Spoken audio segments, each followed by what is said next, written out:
So it's Memorial Day 2019. This is the very first bed that you see as you come in. This is going to be wildflower area right here. I just took some pictures because I'm planning this strip to be wildflowers, and I need to know where the sun hits and when it's going to be under this huge sweet gum tree. In this bed here, I know it's hard to imagine, but these are mostly azaleas.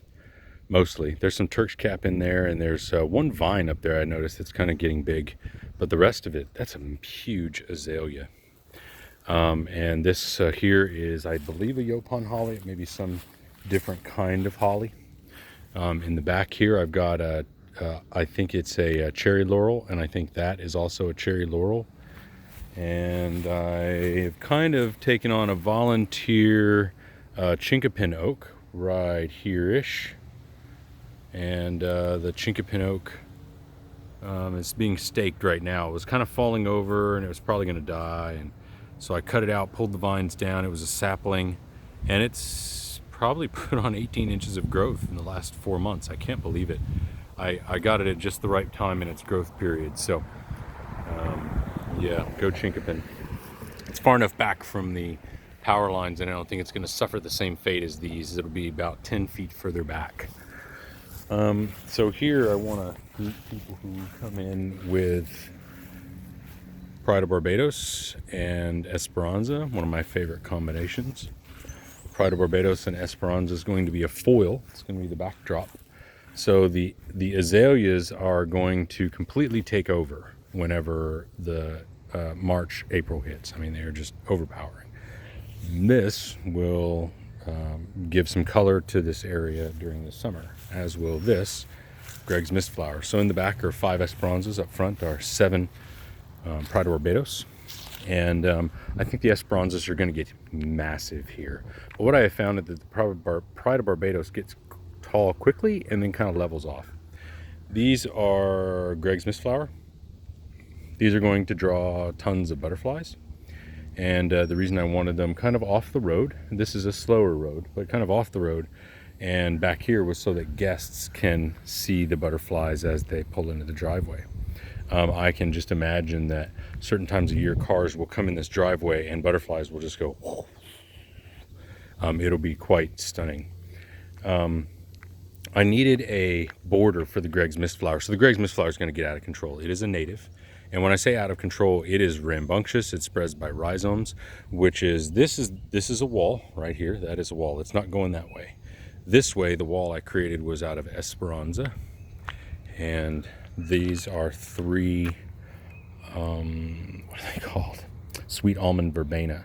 And so again, after the guests get out or they're looking at the butterflies, the Sweet Almond verbena is just awesome. It just, the smell of it, if you've never smelled it, is pretty great. This, will attract about 20 different kinds of butterflies. Butterflies love it. It's an aster, and it is just a great butterfly plant. This is cigar plant. It is non-native. However, it is one of the better hummingbird plants. It was, I saw it in a demonstration garden, and it will serve as a great border. I needed a border here. I needed a border here, and I needed a border again with the Mistflower coming this way. I need a thick border. I don't want it to get here. I do want it to take over this whole front area here. And then over this way, again, I want to put wildflowers. I'm unsure now that I'm seeing the amount of shade that sweet gum tree is putting out. I'm really unsure about that because wildflowers need more sun. Over here, this is coming in nicely. Salvia gregii, 7 of them right up front. Big hummingbird plant. Got one over here that, I thought this plant was going to die. I can't even believe it's doing this well, to be honest with you. You can see it's lagging behind the others. But it was planted at the same time, but the root ball fell apart. There was like one little root fiber left. I can't believe it even lived. I thought I was going to have to transplant another one. You can see the Mexican bush sage right here. So I'm a big fan of creating 2 gardens. When people are coming from one direction, they're going to see this garden. The Duranta is going to separate the other garden over here. And this adds enough height because it's planted up a few inches from the street. I don't know if you can tell that. They're planted up, I don't know, 6 inches from the street. So they add enough height that you are not going to be able to see the mist flower on this side either. And so as people come in this way, the mist flower just sort of appears with the butterflies. And then as people go this way, the Mexican bush sage appears. And it'll have its set of butterflies too, but it's really just the color contrast of the purple. You can see one in bloom here, purple and the red. You notice I got purple, red, purple. It's very much on purpose. And I've got blue and red. Now listen, I'm not a millionaire. I can't afford to just buy enough plants to fill this up. So what I've done is I've bought 5 plumbagos. Once they get big enough, which could be really quick actually. This one's not quite big enough, but a couple of these are. I'm gonna pin a branch down and I'm gonna have 11 plumbagos next year. Well, eventually this is going to be a hedge of plumbago backed by a hedge of firecracker fern.